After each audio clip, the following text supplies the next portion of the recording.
Ce matin, heureux les pacificateurs, et j'aime beaucoup cette vertu parce que, à cause de mon rôle en particulier, même aussi quand j'étais pasteur. Un exemple, moi j'étais un pasteur traumatisé des réunions d'affaires.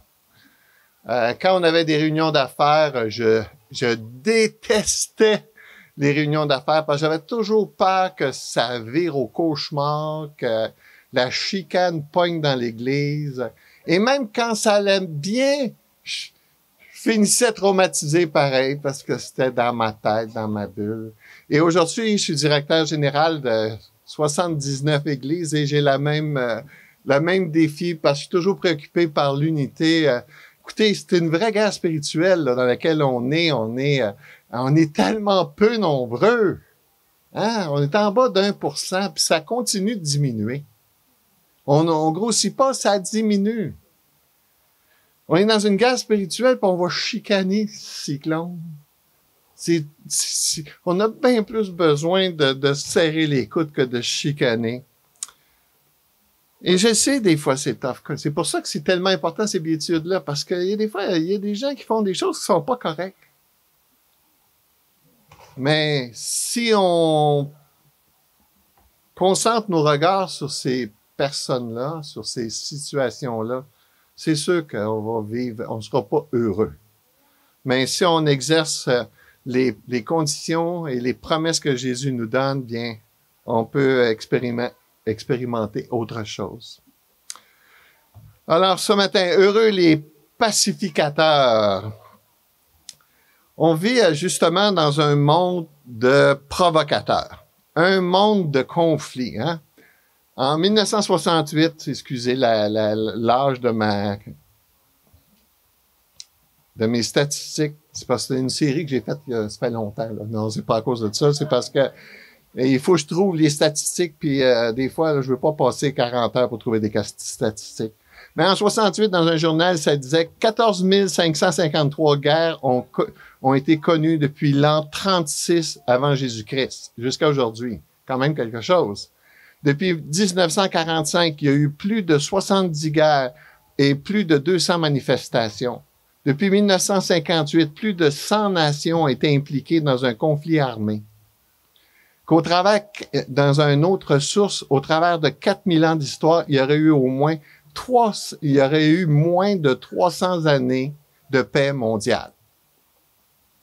Alors, c'est pas surprenant que on est encore dans ces statistiques. Ça démontre les statistiques parce que il y a encore de la guerre. Et pourquoi il y a tellement de la guerre? Bien, la solution se trouve. Ce n'est pas les gouvernements qui peuvent trouver la solution, mais la Bible nous dit que c'est à cause du péché. Et c'est une des choses qui m'a amené à l'Évangile, parce que comme je le disais dernièrement, cette semaine, moi je faisais de la politique avant de connaître Jésus.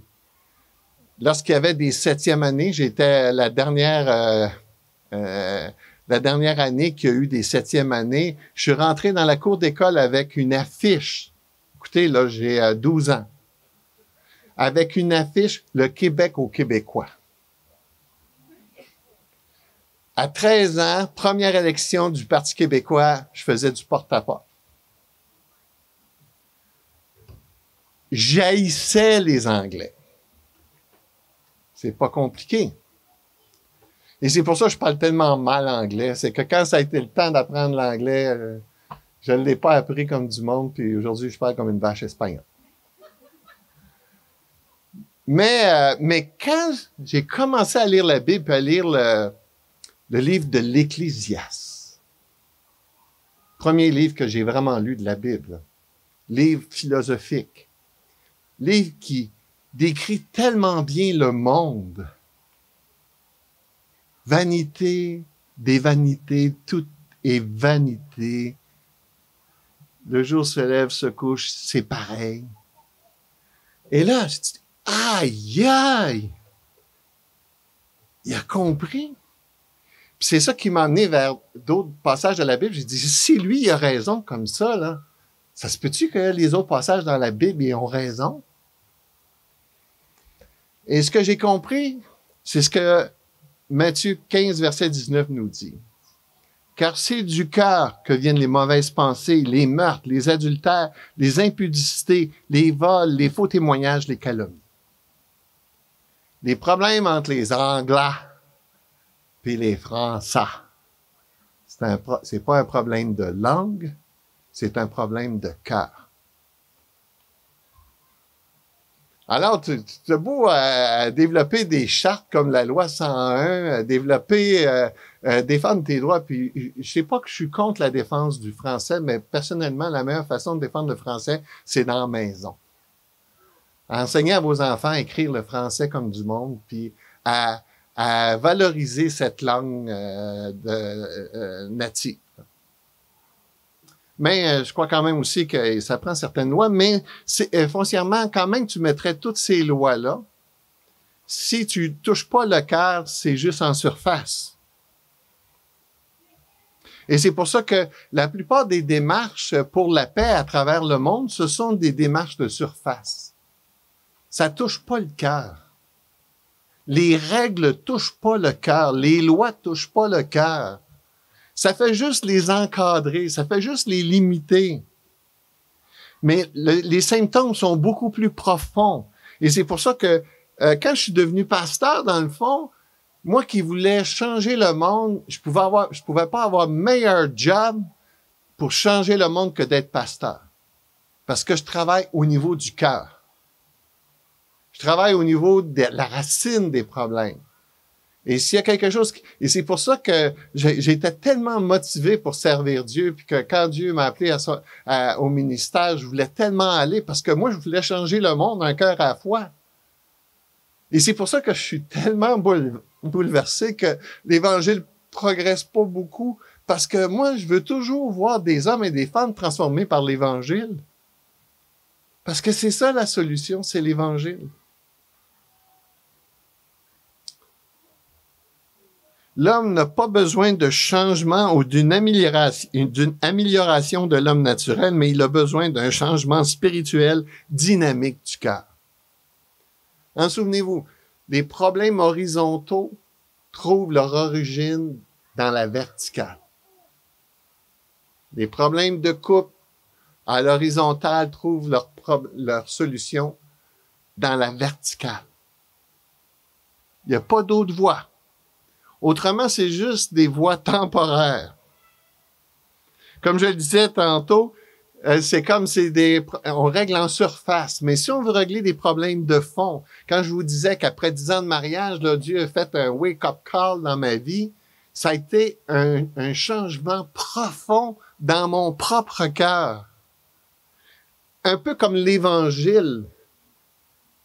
Un peu comme quand je me suis consacré dans ma vie, j'ai reçu une grâce spéciale où là, j'ai fait une prise de conscience, puis là, tout d'un coup, wow, c'est assez! Parce que moi, mes 2 premières années de vie chrétienne, ça n'a pas été les meilleures années parce que j'étais tellement rebelle. Moi, je voulais pas devenir un petit chrétien là, du dimanche matin. Là. Hein, j'avais les cheveux longs, une grosse barbe. Puis là, j'allais à l'église, j'attendais juste qu'on chiale après mes cheveux pour que je chaque mon camp. Je fumais du pot, puis je disais, ça pousse dans la nature, ça. Dieu est pas contre ça. Mais quand l'Esprit de Dieu, là, il a dit à mon grand Louis, là, c'est assez, là. Et là, les genoux, ils ont plié. Puis ça, je reçois ça comme une grâce. Et après mes 10 ans de mariage, quand, là, j'ai pris conscience, mes genoux ont plié, j'ai reçu ça comme une grâce.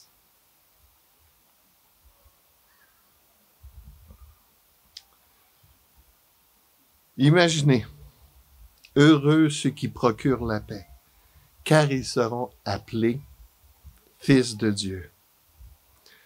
Les Juifs, quand ils ont entendu ça, ils n'ont pas dû aimer ça. Hein? Parce qu'eux autres, là, c'est comme on l'a vu cette semaine, hein? Get out, les Romains, là. Le Messie, s'il peut faire le ménage, ça va être fantastique. On va mettre les oppresseurs, les méchants Romains out du pays. Ils voulaient renverser Rome. Ils avaient même un groupe, un mouvement religieux politique, les Zélotes, duquel on a le mot zèle. Ils étaient zélés, puis ils étaient prêts à faire des meurtres, placer des bombes. des terroristes de l'époque pour chasser les Romains de la place. Et là, maintenant, le Messie les invite à être des pacificateurs. Wow! Tout un choc. Et c'est pas surprenant qu'ils l'ont crucifié parce que ils voulaient pas un Messie comme ça. Et encore aujourd'hui, on veut pas un Messie comme ça. Et on a toutes sortes, des fois, de d'autres raisons, mais on ne veut pas un Messie comme ça. Et c'est pour ça que les gens sont malheureux parce qu'ils cherchent le bonheur au mauvais endroit. Alors, dans cette béatitude, aujourd'hui, Jésus nous invite de passer de l'état de provocateur à pacificateur.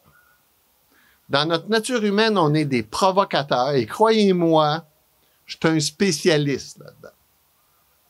Hein, si j'avais cette fougue-là dans ma vie pour faire de la politique et être prête à changer les choses, quand j'étais jeune chrétien, j'avais la même fougue pour défendre mes convictions, puis m'ostiner, puis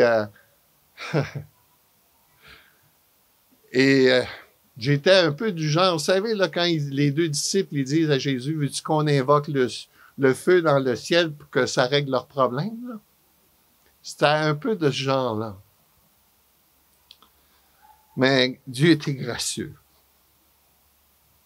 Dieu, il savait que c'était pas le moyen pour changer les choses, alors il a travaillé dans ma vie et il y a encore du travail à faire, mais c'est tellement mieux que c'était, puis c'est tellement bon.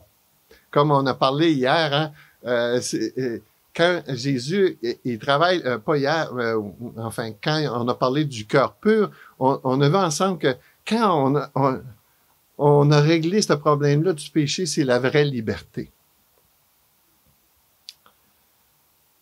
Et là, nous sommes invités, mes frères et mes sœurs, ce matin, dans cette 7e béatitude, à favoriser la réconciliation à l'exemple de Jésus. Regardons premièrement la condition. La Bible nous parle beaucoup de la paix. Je ne sais pas s'il y en a qui se souviennent de ce vieux cantique Evish nu shalom alechem. Hein? Quand je me souviens, j'ai été visiter la Terre Sainte, comme on l'appelle. J'ai été dans l'autobus, c'était ça qui jouait. Là. Bienvenue en Israël, puis on a un Dieu de paix, parce que c'est le thème de la paix, comme c'est souligné ici, il y a plus de 400 de références qui en parlent dans la Bible. Parce que c'est un sujet qui tient à cœur, malgré qu'on peut lire toutes les conquêtes, toutes les chicanes dans l'Ancien Testament et même dans le Nouveau Testament. Je suis toujours surpris de lire dans Galates quand il les invoque, il les exhorte à se réconcilier. Il dit, faites attention que vous mordiez pas et vous allez être détruits. C'est fort comme expression, trouvez-vous? Se mordre. Ça se peut-tu que des chrétiens se mordent? J'ai quelques plaies ici. On a encore les marques des dents. Oui, disons, c'est pas le fun. Mais qu'est-ce que tu veux? C'est ça la réalité du monde brisé. Dernièrement, j'avais envoyé, je sais pas si je vous l'ai dit, j'avais envoyé une photo à mes gars qui travaillent autour de moi, puis j'avais aimé tellement la photo. C'était un gros rocher fendu dans le milieu, puis il y avait un arbre qui avait poussé, puis c'était ça l'église. J'avais dit, je bâtirai mon église. L'arbre qui a passé au travers le rocher. Que Jésus continue de bâtir son église au travers des hommes et des femmes brisés. Hey, ça, c'est impressionnant. L'apôtre Paul, il dit que le Dieu de paix soit avec vous tous. Amen. Le Dieu de paix va bientôt écraser Satan sous vos pieds, que notre Seigneur Jésus vous bénisse. 2 Corinthiens 13, maintenant, frères et sœurs chrétiens, soyez dans la joie, cherchez à être parfaits, encouragez-vous et soyez d'accord entre vous. Vivez dans la paix et le Dieu d'amour et de paix sera avec vous. Juste en passant ici, c'est intéressant l'expression d'être parfait. Le Sermon sur la montagne utilise la même expression. Soyez parfaits comme votre Père céleste est parfait. L'idée, c'est pas de la perfection, c'est l'idée de la maturité Dieu désire notre maturité. Et c'est pour ça que quand je vous ai décrit hier ce processus-là de sanctification, de transformation, ce qui est important, c'est que ça s'exécute dans nos vies, qu'on grandisse sur le chemin de la maturité dans chacune des béatitudes qu'on est en train d'étudier. 1 Thessaloniciens 5:23, que le Dieu de la paix lui-même vous fasse vivre totalement pour lui. Qu'il garde toutes les personnes, votre esprit, votre âme et votre corps. Alors, on ne pourra rien vous reprocher dans quand notre Seigneur Jésus-Christ viendra. Et finalement, ce beau passage dans Juge, à cet endroit, Gédéon bâtit un autel pour le Seigneur. Il l'appela « Le Seigneur donne la paix ». Yahweh, paix.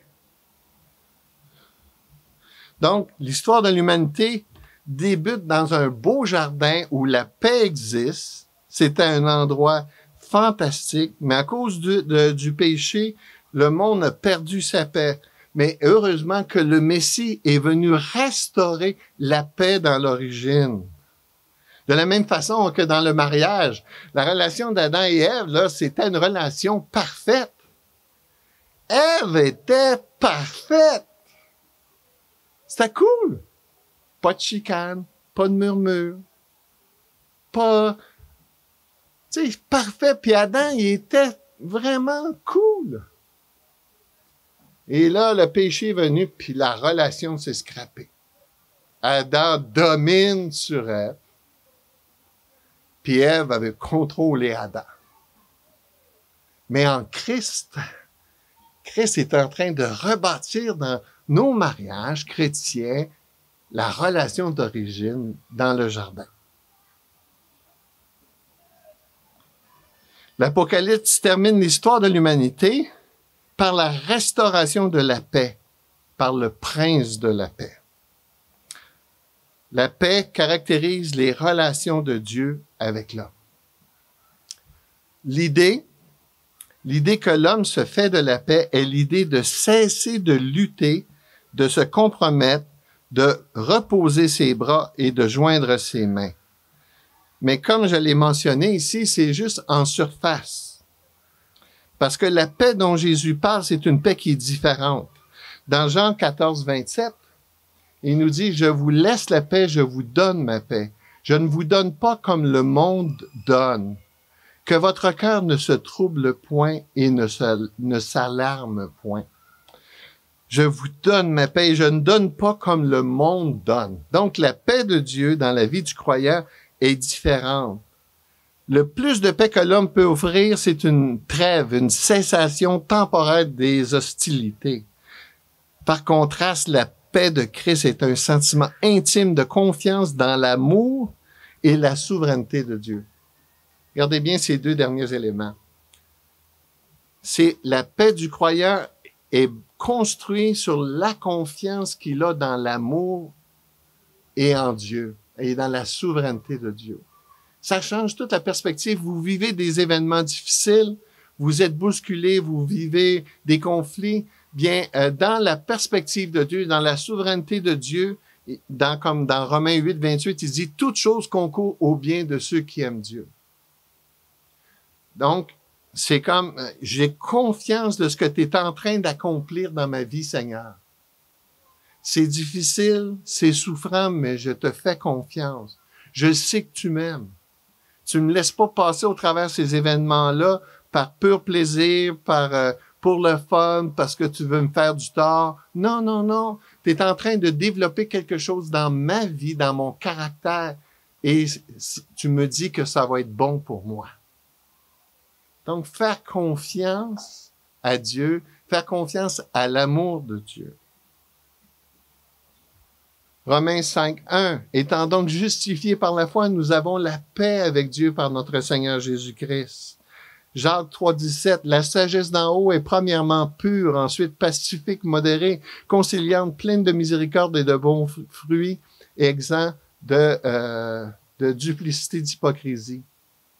Elle est premièrement pure, ensuite pacifique.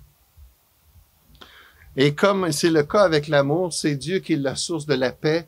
C'est pas quelque chose qu'on peut produire par nous-mêmes. La vraie paix, pas la trêve, pas l'absence temporaire des hostilités, mais la paix profonde peut seulement venir de Dieu et dans une relation personnelle avec Dieu. La source de la paix véritable. Les hommes sont sans paix parce qu'ils sont sans Dieu, qui est la source de la paix. Les deux testaments sont remplis de déclarations affirmant que le Dieu est le Dieu de la paix. Et depuis la chute, la seule et véritable paix que les hommes peuvent recevoir est celle de Dieu comme un cadeau de la grâce. Et c'est pour ça que on doit la chercher au travers l'Évangile. J'ai eu l'occasion de travailler avec des missionnaires qui travaillaient parmi les Autochtones. Comment les Autochtones peuvent trouver la paix au travers tout ce qu'ils ont subi? Mais c'est l'Évangile. C'est l'Évangile qui peut faire la différence. C'est l'Évangile. Ils ont besoin de l'Évangile. Parce que, regardez, des fois, ils font des tentatives pour régler les conflits. Puis là, d'un coup, ils trouvent 250 cadavres de petits enfants enterrés sans nom à côté comment on appelle ça, de l'orphelinat. Ça suscite encore des sentiments. Mais comment on peut vivre ça? Ces injustices ou ces atrocités historiques, c'est l'Évangile qui va faire la différence. Dieu seul est la source de la paix véritable. Ésaïe 48, 22. Il n'y a point de paix pour le méchant, dit l'Éternel. Mais les méchants sont comme la mer agitée qui ne peut se calmer et dont les eaux soulèvent la vase et le limon. Il n'y a point de paix pour le méchant, dit mon Dieu. Ézéchiel, ces choses arriveront parce qu'ils égarent mon peuple en disant paix quand il n'y a point de paix. Et mon peuple bâtit une muraille et eux, ils la couvrent de plâtre. Ce sont les prophètes. Ils parlent à la légère, la plaie de la fille de mon peuple. Paix, paix, disent-ils, il n'y a point de paix. Le monde ne peut pas apporter la paix, Dieu seul, comme nous dit Colossiens, car Dieu a voulu que toute la plénitude habitant en lui. Il a voulu par lui réconcilier tout avec lui-même, tant qu'il est sur la terre que ce qui est dans les cieux, en faisant la paix par lui, par le sang de sa croix.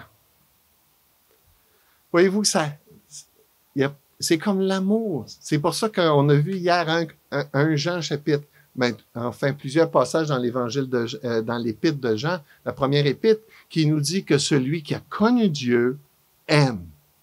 Quelqu'un qui n'aime pas n'a pas connu Dieu.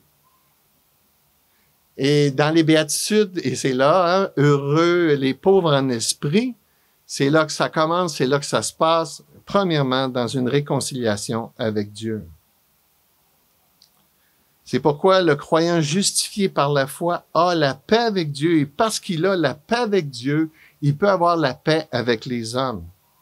Ainsi, selon Philippiens 4:7, le croyant peut connaître la paix de Dieu qui surpasse toute intelligence. Selon le psaume 4, versets 7 à 8, il dit, le croyant connaît la joie et le bonheur, il se couche et il s'endort en paix. Cette paix n'est pas le produit artificiel ou passager d'un effort humain, elle est le fruit de l'esprit qui est donné par Dieu lui-même. Dans Galates 5, 22, le fruit de l'esprit, c'est l'amour, la paix. Et si le Père est la source de la paix, les fils du Père sont des ambassadeurs de la paix. Nous sommes aussi des ambassadeurs, comme nous dit 2 Corinthiens, nous sommes celui qui ont le message de la réconciliation. C'est intéressant, on n'a pas le temps de le voir, mais je vais quand même le glisser un mot. Dans 2 Corinthiens 5, il dit qu'on est des ambassadeurs, et un ambassadeur, c'est un représentant d'un pays étranger en terre étrangère. Et il est en terre étrangère, et nous sommes des étrangers, des voyageurs sur la terre. Et sur la terre, on représente un autre royaume, mais sur la terre, nous sommes les représentants de ce Dieu de sainteté, mais aussi de ce Dieu amour et de ce Dieu paix. Et Dieu Le Dieu de paix envoie le prince de la paix qui envoie l'esprit de paix pour donner le fruit de la paix.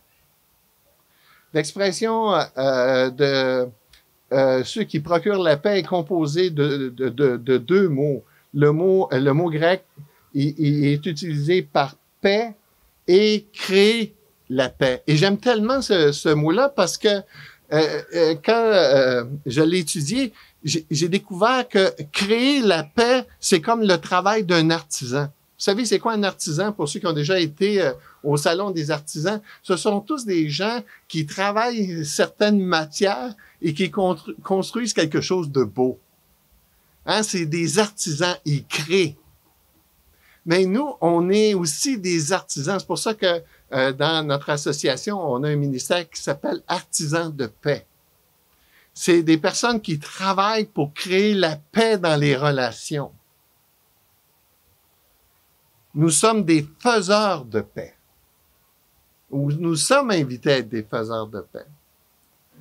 Louis II écrit « Heureux ceux qui procurent la paix, car ils seront fils de Dieu. » Français courant, « Heureux ceux qui créent la paix autour d'eux, car Dieu les appelle ses fils. » Sommeur, « Heureux ceux qui répandent autour d'eux la paix, car Dieu les reconnaîtra pour ses fils. »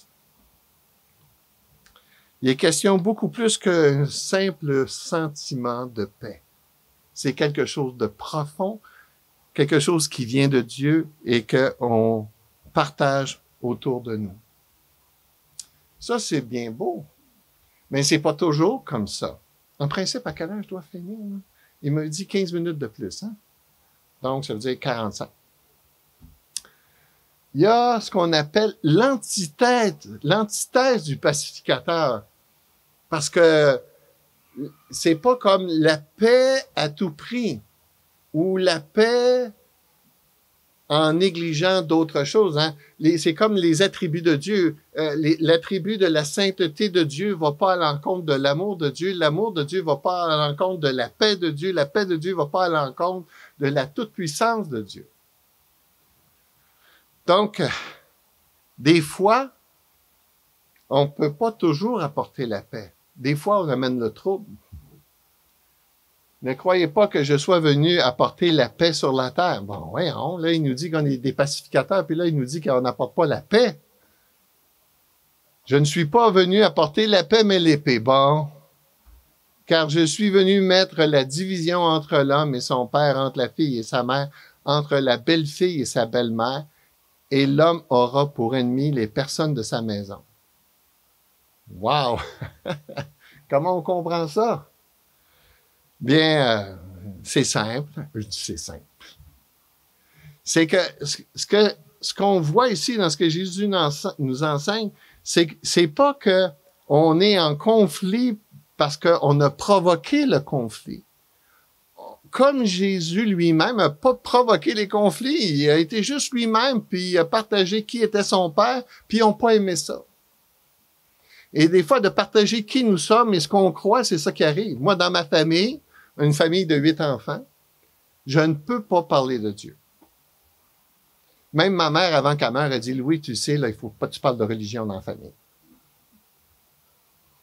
Alors, j'en parle, mais mon ami, que c'est pas le bienvenu, là. Tu sais, je saisis les occasions, là, puis parce que ça crée le trouble. Ça crée le trouble parce que les gens veulent pas m'entendre. Alors, c'est de ça qu'ils parlent ici. Ils nous parlent de notre identité. Et nous, ce qu'on va pas faire, c'est qu'on va pas commencer à pas parler de l'Évangile. On va pas commencer à mettre les vérités de Dieu de côté. On va partager les choses. Et là, en partageant les choses de Dieu, bien, les gens vont, il y a des gens qui vont pas nous aimer.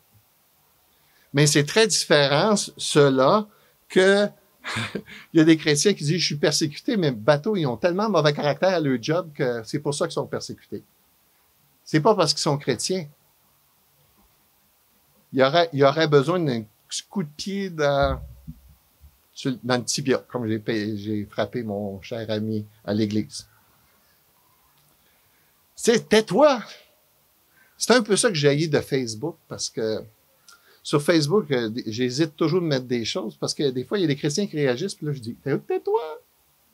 Faut pas que tu dises ça! Moi, j'essaye d'atteindre mes contacts par Facebook, puis là, toi, ce que tu fais, là, ça me représente pas. Non seulement on peut pas goûter les conflits parce qu'on est qui nous sommes, mais aussi le rôle de la discipline dans l'Église, ça aussi, ça peut créer des conflits. Quand Jésus nous dit, si ton frère a péché, va et reprends-le. Si t'écoutes pas, dis-le, va avec un témoin. S'il écoute pas le témoin, dis-le à l'Église. S'il écoute pas l'Église, considère-le comme un non-chrétien. Ça crée des conflits. J'ai fait d'exercer des disciplines à l'Église avec des gens, puis ça fait 20 ans que je prie pour eux autres. 20 ans pour que ça change, qu'on puisse régler ça une fois pour toutes. Donc, ici, on n'est pas en train de dire qu'on cherche la paix en faisant des compromis avec la vérité, en faisant des compromis sur des mensonges. Mais comme Paul le dit ici, s'il est possible, autant que cela dépende de vous, soyez en paix avec toutes les hommes. Mais ça se peut que vous ne serez pas en paix avec toutes les hommes. Mais si vous n'êtes pas en paix avec tous les hommes, que ce soit pour des bonnes raisons et pas pour des mauvaises raisons. Alors, c'est la condition, être des pacificateurs, être des agents de réconciliation, comme on a parlé hier.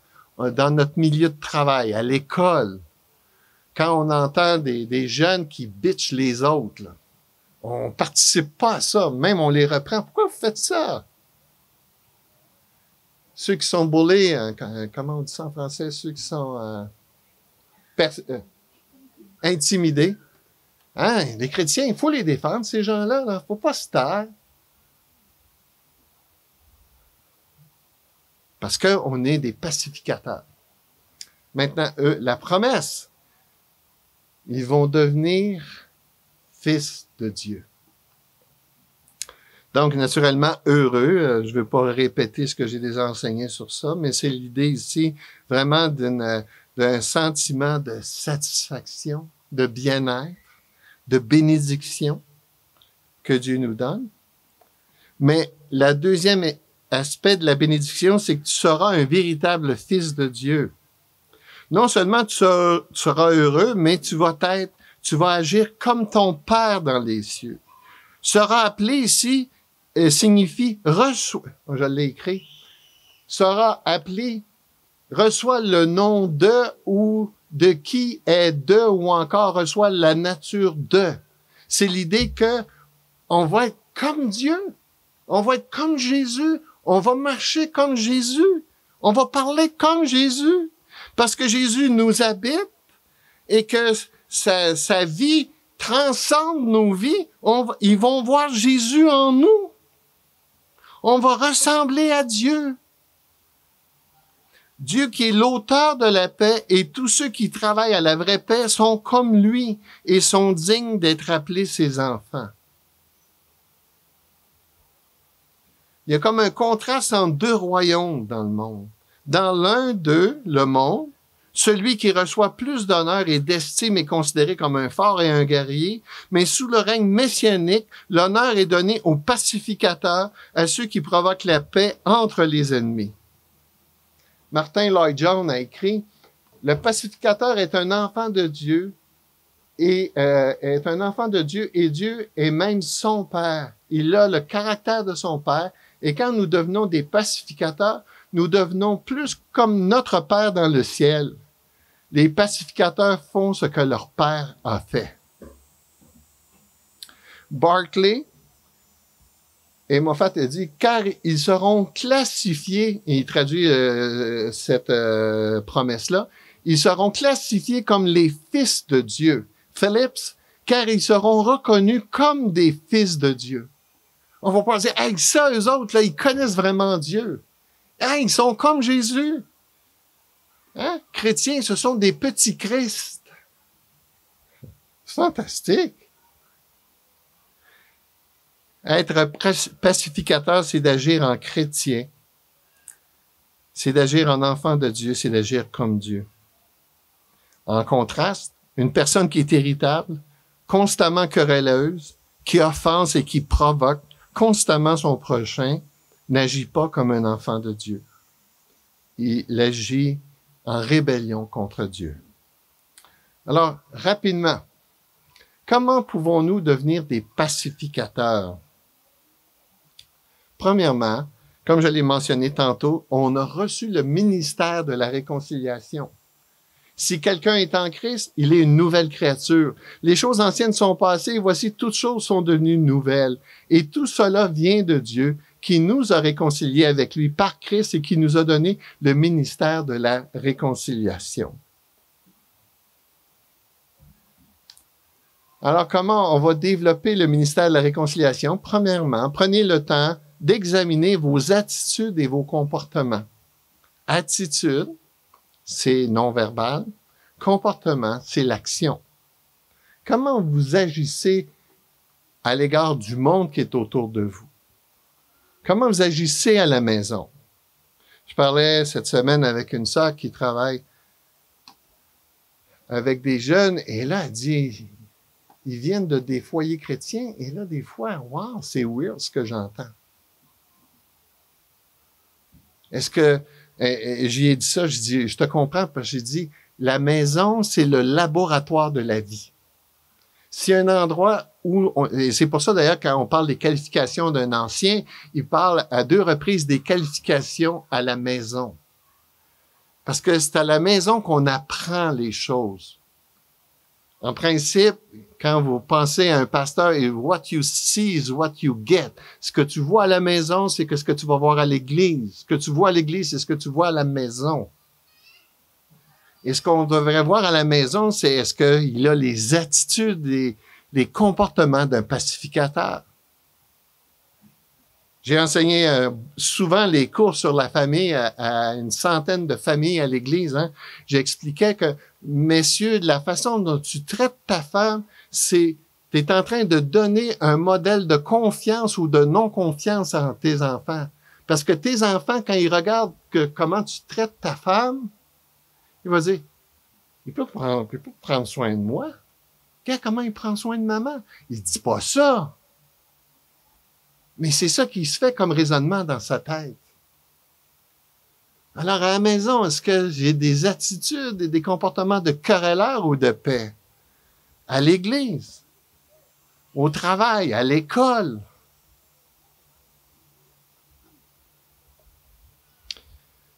Décidez de faire de l'amour une priorité dans votre vie. On n'a pas le temps, je suis en train d'enseigner une série dans une église, là, les dimensions de l'amour. Là. Et comment est-ce que, j'en ai glissé quelques mots cette semaine, hein, quand l'église s'aime, c'est tellement puissant comme témoignage. Puis si vous voulez savoir c'est quoi l'amour, lisez 1 Corinthiens 13. À chaque fois que je prêche un mariage, puis je regarde 1 Corinthiens 13, je dis, mais il est malade mental. Qui c'est qui peut aimer comme ça? Les couples, ils choisissent ça, là. C'est tellement cute. C'est beau, la journée du mariage. Ouais, mais tu as une idée de mettre ça en pratique, là? Ben, c'est tellement beau, l'amour. Coucou! Tu vas voir que c'est pas évident. C'est pas évident parce qu'on peut pas, la chair peut pas produire ça. C'est Dieu qui produit ça. Alors moi, c'est pour ça que je veux me tenir collé auprès de Dieu parce que moi, c'est ça que je veux parce que ça, c'est heureux. Ouais, mais t'abandonnes tes droits, c'est heureux. Oui, c'est le chemin du bonheur.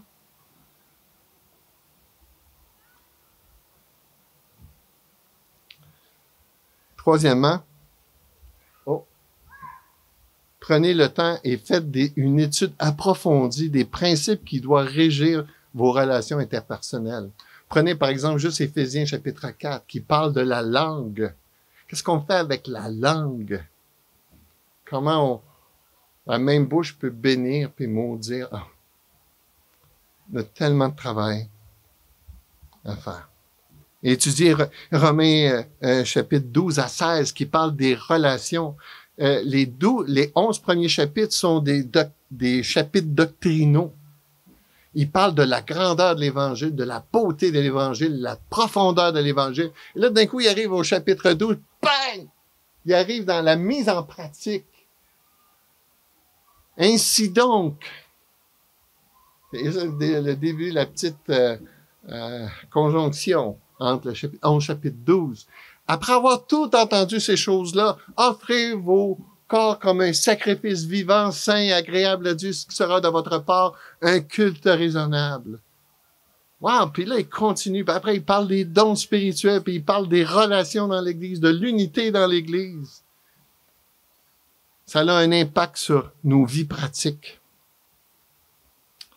5 caractéristiques du pacificateur. Tout d'abord, un pacificateur a lui-même la paix avec Dieu. Si Dieu est la source de la paix, bien, c'est là que ça débute. Un pacificateur conduit les autres à faire la paix avec Dieu.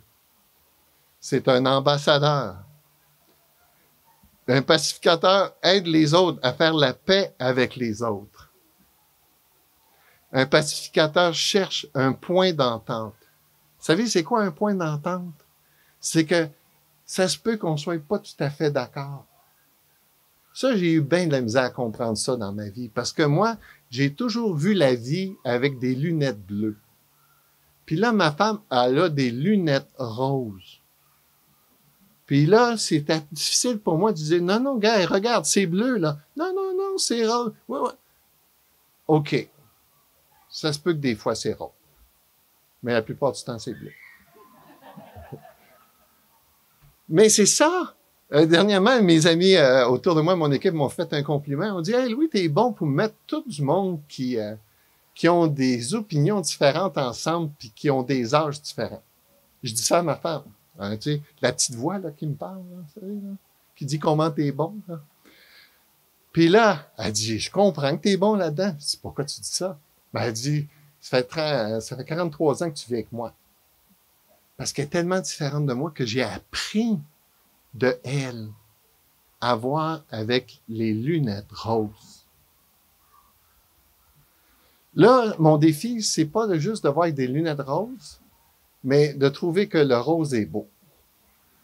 Ça, c'est mon défi, là. C'est parce que je suis capable de faire des compromis puis accepter qu'il y a des lunettes roses, mais des fois, je dis, OK, on va faire ce que tu veux, mais si ça marche pas, c'est de ta faute.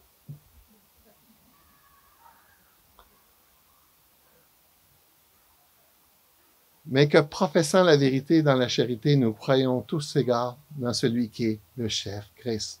Parce que ça parle ici, il y a des priorités. Tout n'est pas aussi important les uns que les autres. J'ai appris ça dans l'Église. Dans l'Église, il y a des choses qui sont fondamentales, mais il y en a d'autres qui sont secondaires, puis je ne vais pas me battre pour ça. Les positions eschatologiques, là, je ne vais pas aller mourir et me faire brûler pour ma position. Quand on va monter, on va le voir. Mais en attendant, je ne vais pas me... Alors, tu peux... Quand ça, c'est mon genre. Tu peux même penser ce que tu veux. Non, c'est pas ça. C'est... Je respecte ça, puis ça se peut que ce soit ce que tu penses, mais moi, ce que je comprends, c'est pas ça. Mais je ne vais pas me battre avec ça. Alors, il faut que tu choisisses tes combats. Si tu me dis que la Bible, c'est pas la révélation parfaite de Dieu, je vais t'inviter à chercher une autre église. Mais il y a des sujets que je vais vivre très bien avec tes positions différentes. Chuck Swindoll. Les pacificateurs calment les tensions. Ils ne les intensifient pas. Les pacificateurs cherchent des solutions et ils ne trouvent aucune joie dans les discussions interminables. Les pacificateurs travaillent à empêcher une offense de se produire. Et si elle se produit, ils s'efforcent de la résoudre. Les pacificateurs baissent leur voix plutôt que de l'élever. Ah, ça, c'est dur pour moi, ça. Tellement intense. Et ma femme qui est tellement douce. Louis, t'es pas obligé de monter la voix. T'es pas menacé, là. Les pacificateurs produisent de la douceur plus que de la chaleur. Que Dieu bénisse de telles âmes au grand cœur. Nous avons besoin plus de personnes comme eux dans les rangs de la foi. Nous avons assez de combattants qui sont prêts à bondir. C'est bon. Cinquièmement, un pacificateur fait la paix partout où il est. J'ai dépassé mon temps. Alors, prions. Seigneur Jésus, c'est tellement bon de lire ta parole, puis Seigneur, que tu nous aiguises, que tu nous exhortes, que tu nous permettes de réfléchir et d'ouvrir nos yeux, Seigneur, où on a encore du travail à faire.